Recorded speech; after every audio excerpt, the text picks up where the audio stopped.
गाहे बगाए कोई ऐसी नमाज मिल जाती है जो अपने आप में यूनिक होती है। बड़ा अच्छा लगता है ऐसी नमाज अदा करके।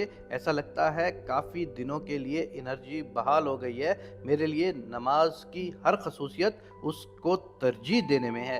नमाज की खुशी, खूबसूरती, उसका खशू व खजू, उसकी ठंडक और मिठास, मैं समझता हूँ सब कुछ इसको तरजीह देने में है। तरजीह अहमियत के हिसाब से भी और वक्त के हिसाब से भी। नमाज का वक्त शुरू हो गया है तो फिर किसी और काम की गुंजाइश नहीं कि वो इस पर सबकत ले जाए। मैं ये नहीं कह सकता कि इस काम के बाद पढ़ता हूँ। बहरहाल नमाज को तरजीह देने का मैंने एक अपना सा नक्शा बना रखा है जहाँ मेरा दिल मुतमईन होता है। पिछले दिनों हमारे स्कूल में एक वर्कशॉप थी। टाइमिंग 12 से सवा 1 बजे तक। मैं आम तौर पर 12:30 पौने 1 बजे नमाज पढ़ने चला जाता हूँ। स्कूल की मस्जिद में कोई भी 3-4 टीचर्स इकट्ठे हों तो जमात करवा लेते हैं।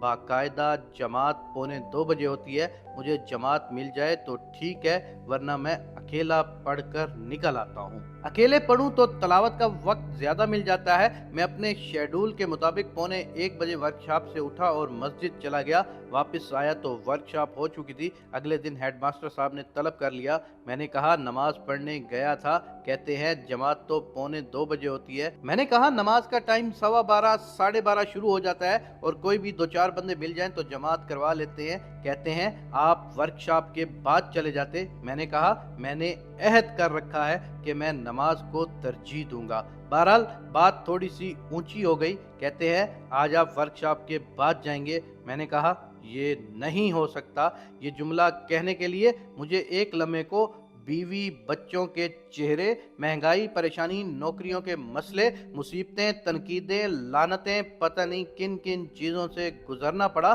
शुक्र है वो जिद पर नहीं आए। अल्लाह उनका भला करे। अच्छे आदमी हैं वैसे। एक लम्हे को मैं जहनी तौर पर तैयार हो गया था कि नौकरी ख़त्म। बहरहाल थोड़ी बहुत छक छक फक फक के बाद मैंने कहा सर नमाज तो मैंने मौखर नहीं करनी, कम अज़ कम आपके कहने पर नहीं करनी। बाकी ये है कि मैं फसाद नहीं चाहता। मेरे दिल का इत्मीनान है। अगर हो सके तो मेरा नाम वर्कशॉप के दूसरे ग्रुप में डाल दें जो 1:15 से 2:30 तक चलता है। मुझे 1-1.5 घंटा स्कूल से लेट निकलना था। ज़ारा को लेने लेट पहुंचा था। उसके इंतज़ार की अजियत का एहसास बर्दाश्त करना था। उसकी सख्त सुस्त भी सुननी थी। लेकिन मुझे खुशी थी मैंने नमाज पर कंप्रोमाइज़ नहीं किया। मुझे खुशी थी मैंने नमाज के लिए इतने बड़े ख़तरे से खेल गया। बहरहाल अगले दिन मेरे किसी खैर ख्वाह ने हेडमास्टर साहब को समझाया कि वो मुझे वर्कशॉप के दौरान नमाज के लिए निकलने दें। बस इतना कह दें कि वर्कशॉप ख़त्म होने से पहले वापस आ जाऊँ।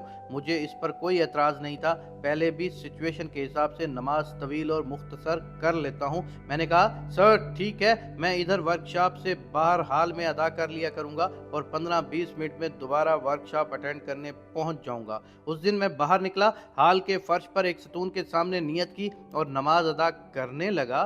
फर्श की हल्की हल्की गर्द मेरे माथे पर लगी, नाक पर भी महसूस हुई तो कुछ मज़ा सा आया।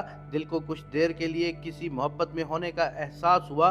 जराबों और पैंट के घुटनों का गर्द से अटना और गर्द वाले हाथों का नाफ पर शर्ट से लगना कुछ कबूलियत का सा एहसास दिला रहा था। जैसे मैंने कुछ कबूल कर लिया है, जैसे किसी ने इजाज़त दे दी हो। मज़े की बात यह है कि मैं जो आयात मुबारका तलावत कर रहा था वो जैसे मेरे हस्बयाल निकल आए। मुझे एहसास हुआ तो जैसे मैं उसी आयत मुबारका को तलावत करूं बार बार। सूरह यूसुफ की आयत मुबारका है और क्या ही खूबसूरत आयत मुबारका है। ऐ मेरे रब, तूने मुझे कुछ हुकूमत दी है और मुझे ख्वाबों की ताबीर का इल्म भी सिखलाया है। ऐ आसमानों और ज़मीन के बनाने वाले, दुनिया और आखिरत में तू ही मेरा कारसाज है। तू मुझे इस्लाम पर मौत दे और मुझे नेक बख्तों में शामिल कर। और ये है वो तौफीक जिसे मैं कहा करता हूँ अल्लाह ताला ने कोशिश में छुपा रखा है।